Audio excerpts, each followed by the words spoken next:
Good morning, everybody. Nice to see you. I hope you guys have joined me today.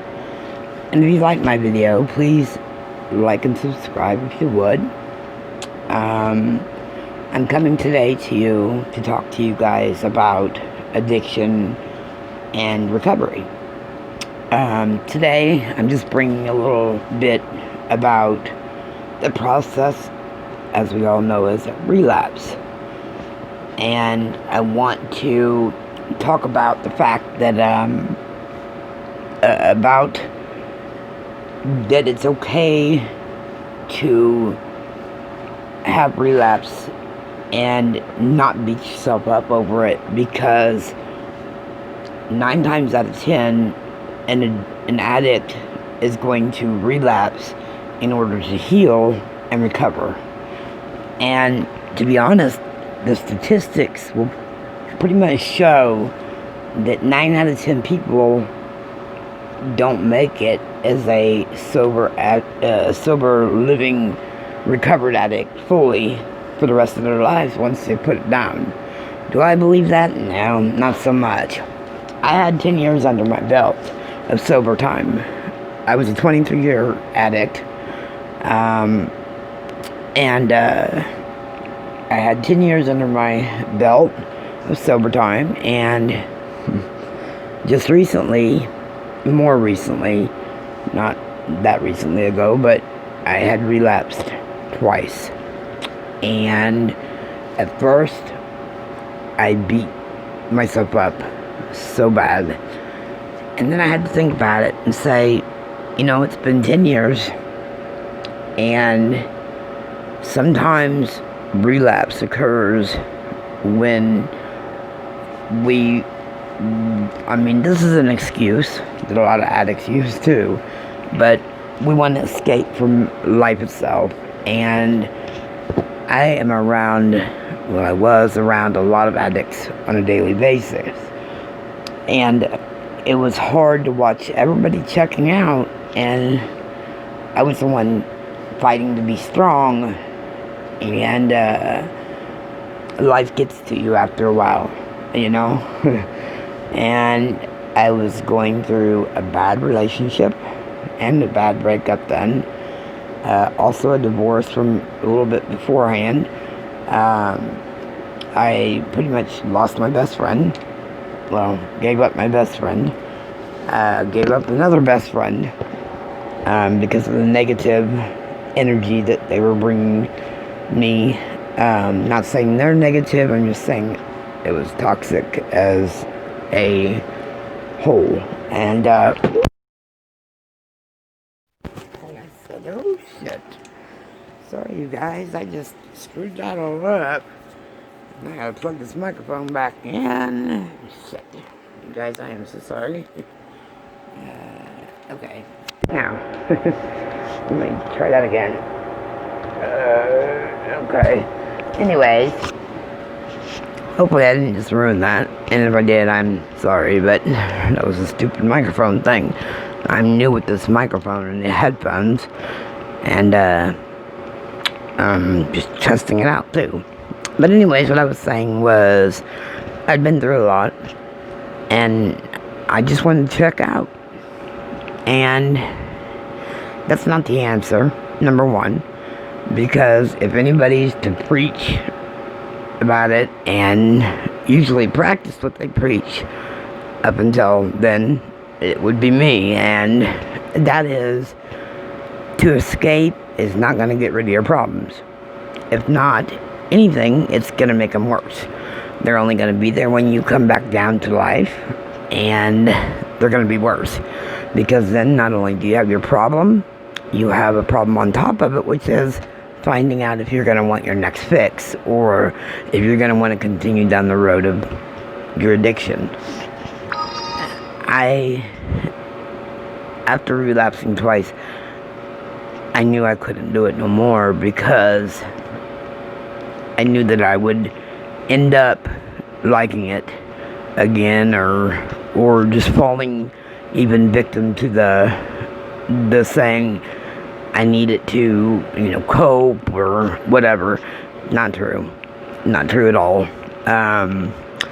actually, people as a whole cope better with a full, intact brain, their thinking process and everything.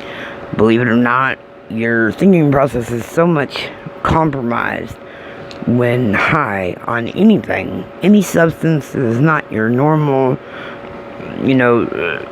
brain cells and your normal stuff that goes through your brain is not normal, and therefore is going to have some kind of side effect or whatever, and thus it makes sometimes compromised thinking.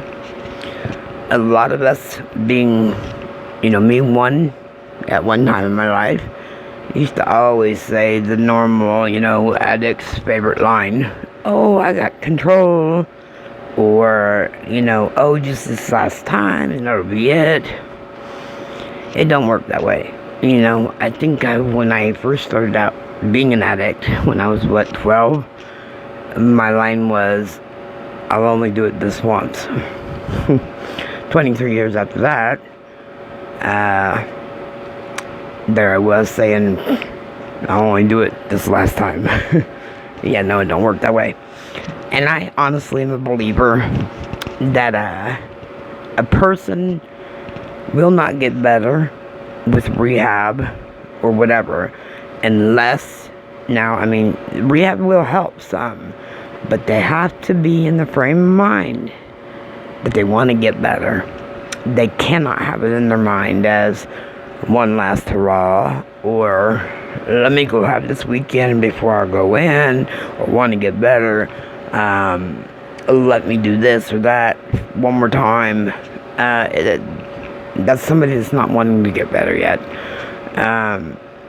It took me 23 years of using and losing so much, so much, including my teeth. Although that's not just the reason my teeth are gone. That's actually health problems. But, there are a lot of health issues I've got. And I was one of those people also that always said, "Oh, it's not going to happen to me." You guys, I suffer from a lot of issues because of the use of drugs for 23 years. And I gotta say that it took me weighing 84 pounds, and I can't even say if I woke up that morning. I might have been up. I know when I OD'd, one of the times I did, I had been up for 33 days. And I think that was the time that I pretty much was like, actually it was when I moved here in my home. My home and my mother's relationship with me coming back to light, and just so much more to fight for is what I think set me basically straight. But it did take me looking in the mirror, and I did so every day before. But this day that I did so, I looked in the mirror and I was like, "Who's that in the mirror? That's not me." And when you don't even recognize yourself because you're looking at a skeleton, a hollow shell, with basically no soul. I hadn't cried in 23 years. I don't remember feeling emotion. I lost one of the loves of my life during that time. Just so much that all hit me that day. And it was like, what am I doing? At 23 years of my life, I can't get back. And that day, I stopped for 10 years, up until 2 months ago. And again, relapse, you guys, sometimes is the mistake we have to make to get back online, literally back in line, because I was doing so good, and then with all the stuff that happened, I think had I done it more than twice, I would have ended up going down the wrong road. And I can't. I won't. I totally refuse to allow myself to be taken down by a drug or drugs that are doing nothing for me, that are positive, but rather negatively messing up my life. It's funny because there's 23 years of my life I can't get back. My grandparents, who are now in their 90s, I can't get back the time that I missed with them, which I would give anything to have that time back. Anything to have back my other grandma, and have her in my life to where, like, I could build memories that I should have been taken advantage of when I was getting high.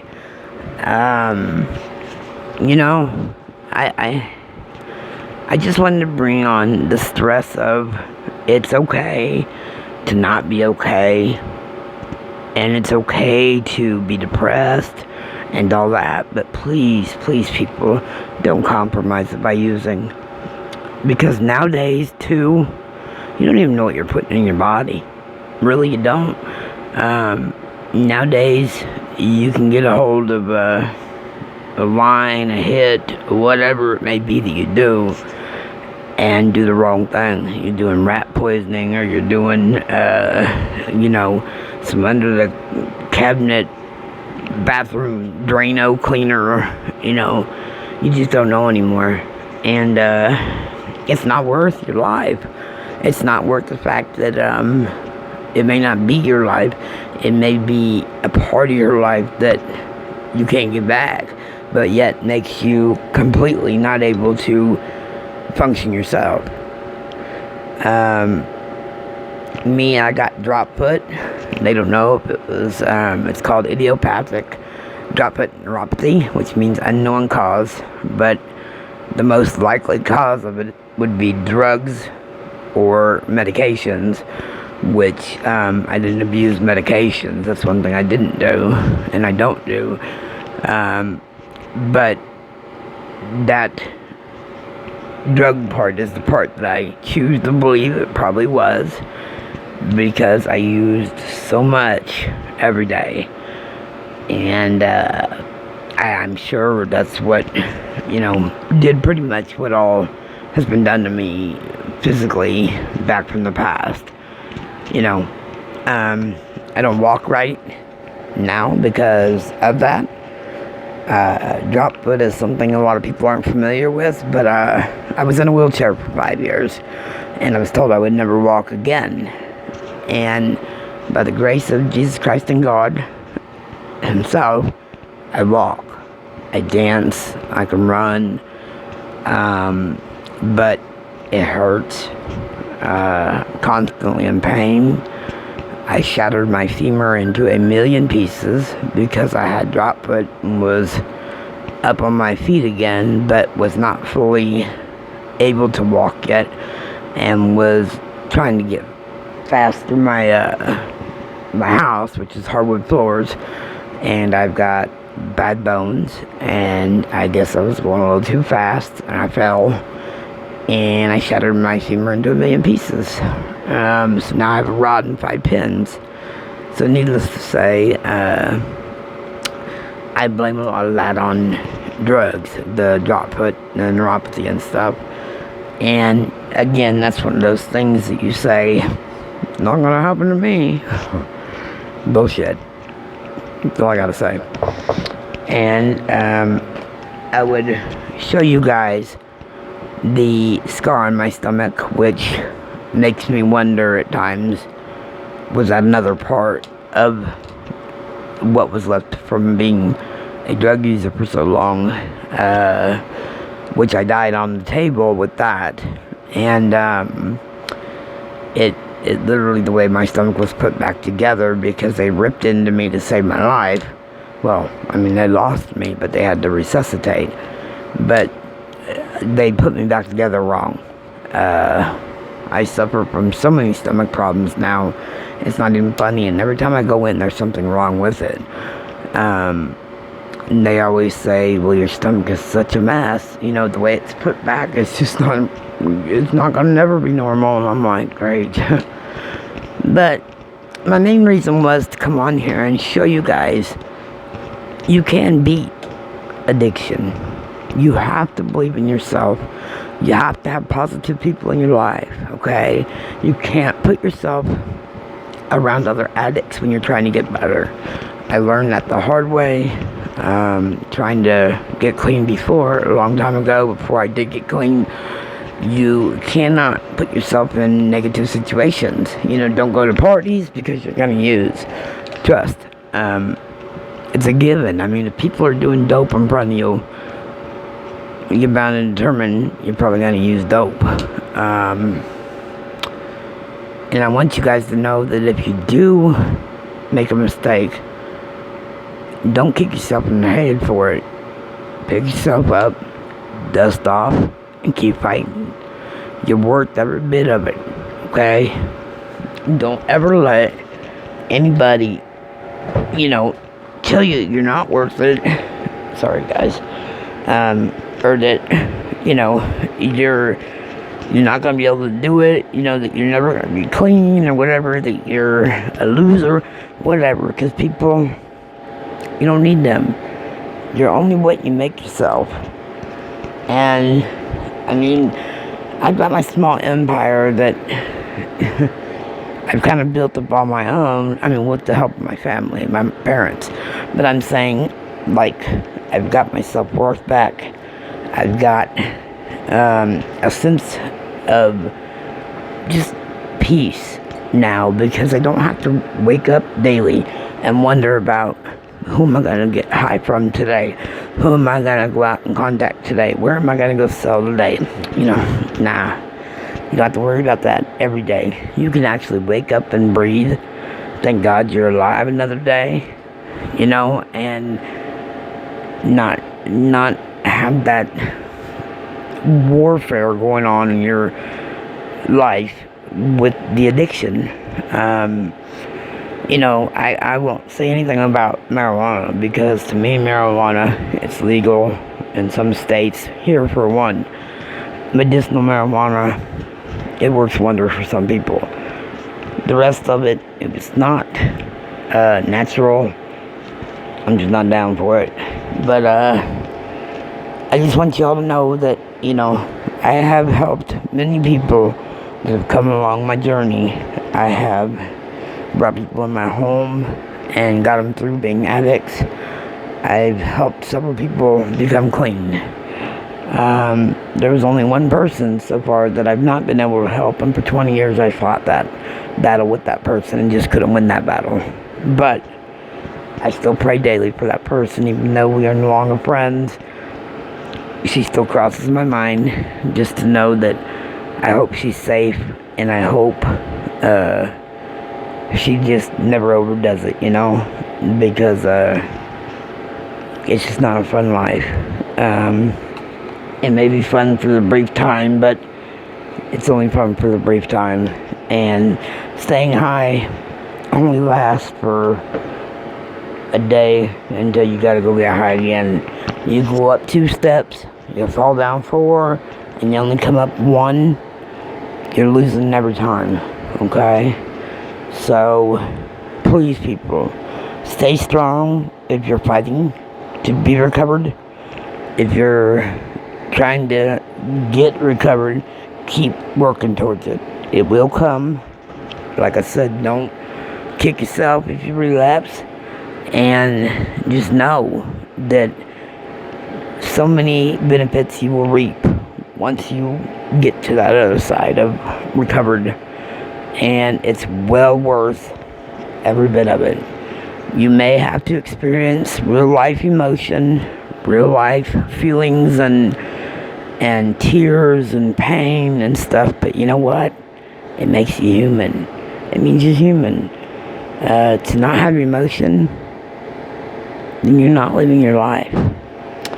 So, again, if you want to hear more, I can come on and share many stories, many thoughts, many statistics. I study this as well. So I've got stats and stuff, and I was gonna start bringing on more videos. I also am gonna bring on my haunted house that many people witnessed. I got a home video that was done kind of by accident with my camera, and we caught a lot of stuff. Kind of freaked me the hell out though. But anyways, much love and light to y'all. God bless you guys. Be safe. This pandemic shit, man. I know it makes people crazy enough to want to go do stupid stuff, but nah. You know, all you gotta do is reach out. Write somebody that you know you can trust to get you through a tough time. And if you don't have anybody, I'm only a message away. Y'all have a safe day. God bless. Be good, be careful, and like I said, be safe always.